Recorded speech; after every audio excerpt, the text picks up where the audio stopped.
Thank you, John. I have a question for each of you.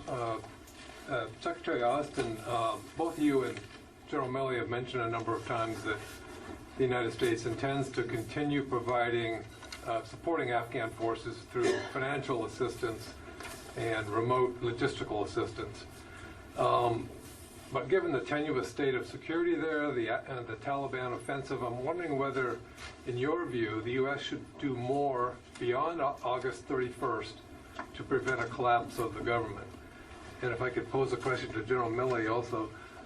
General Milley, you're portrayed in books published this summer as having sounded the alarm privately about the possibility of President Trump manufacturing a crisis involving the military, either domestically or overseas, in order to stay in office after January 20th.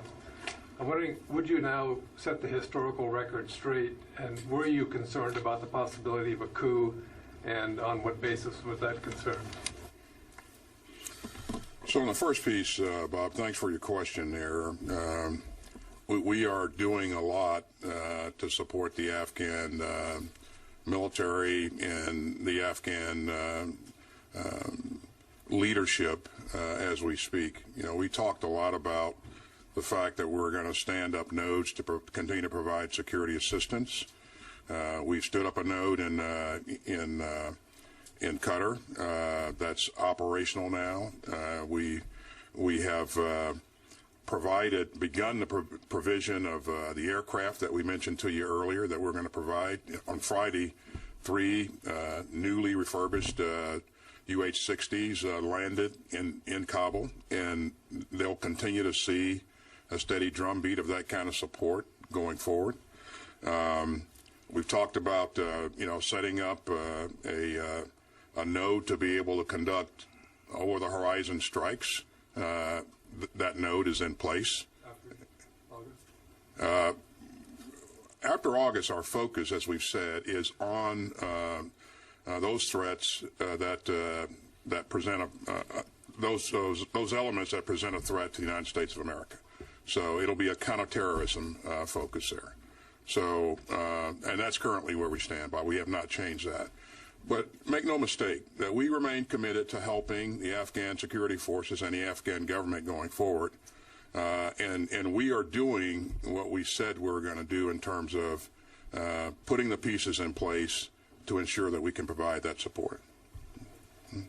And Bob, thanks for the question. Look, I know there's a lot of interest out there on all of these books that are out there and quoting me and lots of others, etc. I'm not going to comment on what's in any of those books. Let me just say this, though.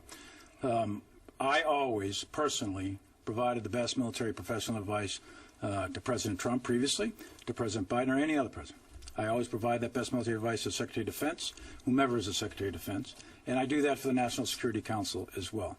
And I will speak also for this one time on behalf of the Joint Chiefs. The same applies to them. We always adhered to providing best professional military advice, bar none. It was candid, honest, in every single occasion. We did that all the time, every time.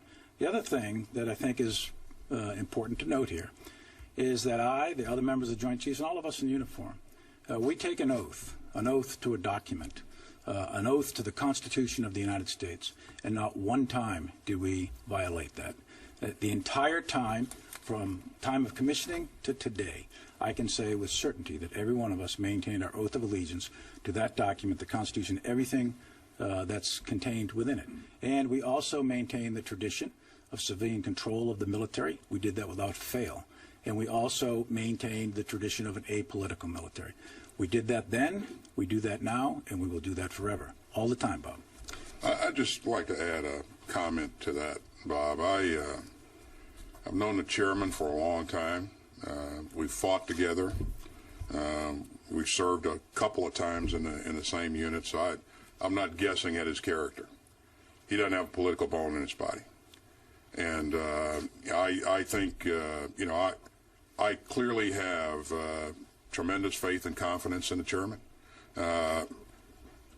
What I want to make sure we do is maintain our focus on the threats ahead, maintain our focus on our pacing challenge with China, and all the things that we're trying to do to make sure that this force is ready to meet the challenges of the future.